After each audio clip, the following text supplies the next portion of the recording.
Табигатьтә яз җитүен кышлар гына түгел, бу сабыйлар да көтә. Шуңа да Нәүрүз бәйрәмен каршылап, алар җырлады, биеде, шигырьләр сөйләде. Нәүрүз бикә дә озак көттермәде. Балалар, мен сезгә яз килеп алып килдем. Мен сезне җылы тормыш. Нәүрүз борынгыдан килгән бәйрәм, ул көн белән төн тигезләшкән чакта үткәрелә. Ул халык бәйрәме булып санала. Сыерчыклар кайтты, аю өненнән чыкты, тик кышның да китәсе килми икән бит. Кем минем урыннан хуҗа булырга җыена? Шулай да Нәүрүзне бәйрәм итүчеләргә кыш озак ачу саклый алмады. Балаларга бүләк өләшеп, алар белән күңелле уеннарда катнашты.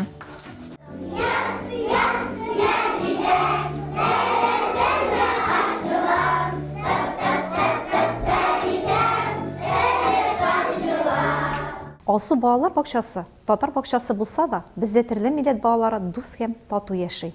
Бакчада төрле бәйрәмнәр үткәрелә. Ә бүген без иң матур бәйрәмнәрнең берсе Нәүрүз бәйрәмен билгеләп үттек. Язны каршы алдык.